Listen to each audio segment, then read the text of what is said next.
kulanti wanaagsan waxaad ku soo dhawaataan wararkii ugu dambeeyay arrimaha siyaasadda Soomaaliya qodobada aan ku falanqeyn doona waxaa kamid ah golaha wasiirada cusub ee xukuumadda Soomaaliya oo lagu dhawaaqay Sheekh Mukhtaar Roobo Cali Abu Mansuur oo ka soo dhex muuqday magacyada wasiirada cusub iyo xilalka sida loogu kala dhiibay ayaan falanqeyn doonaa koorinteena gudagelin falanqeynta haddaad ku cusubtahay channelkan ugu soo biir subscribe door kuma kadibna fura gambalaalka mar kale kulanti wanaagsan aynu ku bilownaa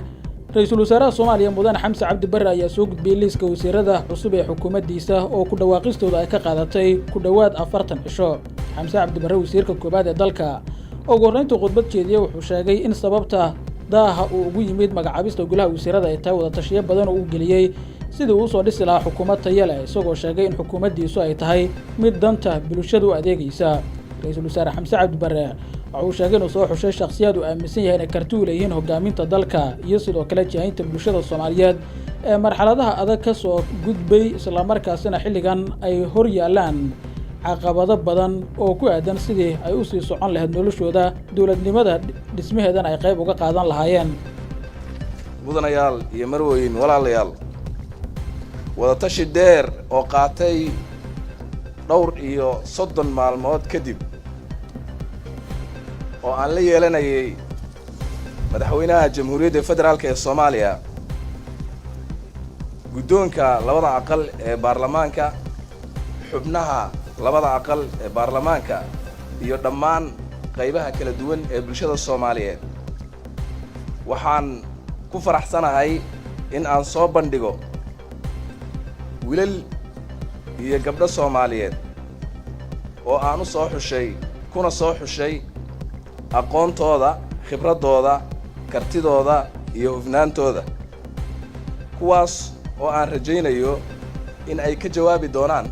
baahida marxaladda waxaana rajaynayaa in ay ku guulaysan doonaan in ay Soomaaliya cusub ay dhaba cusub u jeexaan ayagoo aan aaminsanahay in ay hirgelin doonaan barnaamijka weyn iyo aragtida weyn ee madaxweynaha Jamhuuriyadda Federaalka ee Soomaaliya oo halku dhagiisu yahay Soomaali heshiis ah dunidana heshiis la waxaan si xushmad iyo karaama ku dheehan tahay uga codsanayaa golaha shacabka ee sharafta leh in ay asixiyaan xukuumadda cusub oo aan ugu magac daray xukuumadda dan qaran iyo barnaamijkeeda oo aan si degdeg ah u horkeeni doono ugu dambayn waxaan shacabka Soomaaliyeed meel kasta ay joogaan ugu baaqayaa in ay soo dhaweeyaan lana shaqeeyaan xukuumadda cusub ee dan qaran si ay u gudato waajibaadka qaran ee culayska badan inta kadib Farxaan Maxamed Jimcaale afayeenka xukuumadda Ra'iisul Wasaare Maxamed Xuseen Rooble ayaa warbaahintu akhriyay magacyada golaha wasiirada xukuumadda cusub ee Ra'iisul Wasaare Xamse Cabdi Barre uu soo dhisay golaha wasiirada uu ku dhawaaqay Farxaan Maxamed Jimcaale waxaa kamid ah shakhsiyaad aan laga filaynin inay ka soo dhex muuqan doonaan golaha wasiirada uu kamid yahay Sheekh Mukhtaar Roobo Cali Abu Mansuur oo xabsi guri u ahaa dawladda madaxweyne Maxamed Cabdullaahi Farmaajo 3 sano ee barkii la soo dhaafay. Ra'iisul Wasaaruhu waxa uu magacaabay qodobka koowaad xubnaha wasiirada ee xukuumadda Jamhuuriyadda Federaalka ee Soomaaliya waxaana ay kala yihiin sida soo socota Mudane Saalax Axmed Jaamac Ra'iisul Wasaare ku-xigeen Mudane Sheekh Mukhtaar Roobo Cali Abu Mansuur wasiirka wasaaradda arrimaha diinta iyo awqaafta Mudane Xasan Macallin Maxamuud wasiirka wasaaradda cadaaladda iyo dastuurka Mudane Axmed Macallin Fiqi wasiirka wasaaradda arrimaha gudaha federaalka iyo dib u heshiisiinta Mudane Dr. Cilmi Maxamuud Nuur wasiirka wasaaradda maaliyadda Mudane Cabduqaadir Maxamed Nuur wasiirka wasaaradda gaashaandhigga Mudane Abshir Cumar Huruuse wasiirka arrimaha dibadda iyo iskaashiga caalamiga Mudane Faarax Sheekh Cabduqaadir wasiirka wasaaradda waxbarashada iyo tacliinta sare Mudane Maxamuud Cabdiraxmaan Sheekh Faarax Beene wasiirka wasaaradda qorshaynta maalgashiga iyo horumarinta dhaqaalaha jenaraal cabdulaahi axmed jaamac elkajiir wasiirka wasaaradda dekedaha iyo gaadiidka badda marwo fardowso cismaan cigaal dhoore wasiirka wasaaradda gaadiidka iyo wasaaradda gaadiidka cirka iyo dhulka mudane jaamac xasan khaliif wasiirka wasaaradda boostada iyo isgaarsiinta mudane xasan xuseen maxamed xasan eelaay wasiirka wasaaradda xanaanada xoolaha dhirta iyo daaqa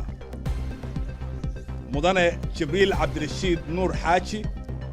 wasiirka wasaaradda ganacsiga iyo warshadaha mudane ismaaciil cabdiraxmaan sheekh bashiir wasiirka wasaaradda howlaha guud iyo guriyeynta marwo khadiijo maxamed diiriye wasiirka wasaaradda haweenka iyo xuquuqul insaanka mudane dr cabdirasaaq cumar maxamed wasiirka wasaaradda batroolka iyo macdanta mudane dr maxamed axmed sheekh cali doodishe wasiirka amniga gudaha mudane axmed madoobe nuunow wasiirka wasaaradda beeraha iyo waraabka mudane dr cali xaaji aadan wasiirka wasaaradda caafimaadka iyo daryeelka bulshada mudane axmed xasan aadan wasiirka wasaaradda kalluumaysiga iyo khayraadka badda mudane daa'uud aways jaamac wasiirka warfaafinta iyo dalxiiska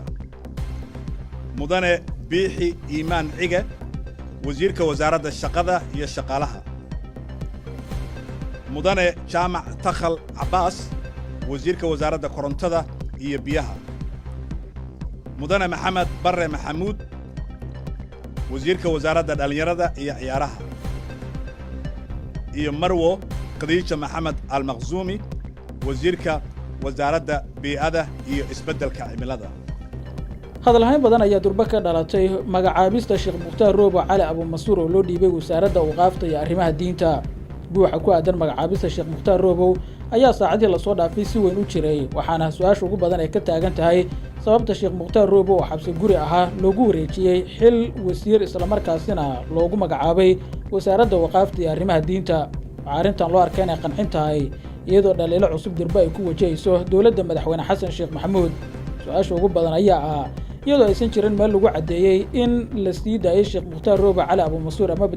bila'aan laga dhigay sababta xilkaasi loogu gudbiyey bishii agosto sannaddii 2017 ayuu ku dhawaaqay inuu ka tanaasulay fikirkiisii ka tirsanaashaha al-shabaab wuxuuna isku dhiibay dowladdii madaxweyne maxamed cabdulaahi farmaajo maalin kadib isa soo dhiibitaankiisii 15kii isla bishaasi waxaa dowladdii madaxweyne maxamed cabdulaahi farmaajo ay ku dhawaaqday inay soo dhoweynayso wadahadallana ay la furtay maalmo kadibna cafis ayaa loo fidiyey intaa kadib waxaa ololaha xisbi la magac baxay amniga iyo cadaaladda uu ka bilaabay dhismihiisa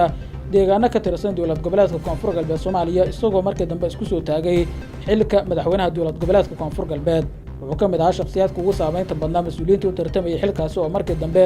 dowladda madaxweyne farmaajo xasan cali khayre wada hogaaminayeen awood ay ku saartay cabdicasiis xasan maxamed leeftagraan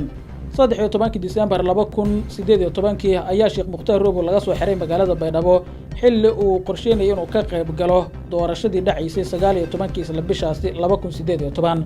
roobo intuu wada ololihiisa doorashada waxaa la aaminsanaa in uu samaystay shacbiyad badan isla markaasina uu ugu cadcaddaa inuu ku soo baxo xilka taasi oo ka hor imaanaysay damaca filla Soomaaliya oo ahaa in cabdicasiis xasan maxamed leeftagraan lagu soo saaro xilka madaxweynaha dowlad goboleedka koonfur galbeed Soomaaliya si kastaba sheekh mukhtaar roobo ayaa hadda la wareegay mid ka mid ah wasaaradaha dowladda isagoo hogaamin doona sanadaha soo aadan wasaaradda awqaafta iyo arrimaha diinta guud ahaan sidaan kusoo gabagabeynaya wararkii ugu dambeeyay arrimaha siyaasadda iyo soo magacaabista golaha wasiirada cusub ee xukuumadda Soomaaliya daawada dadka cusubta channelka nagu soo biir subscribe loo warkama kadibna fura gabalka tan iyo kulanta dambe amaana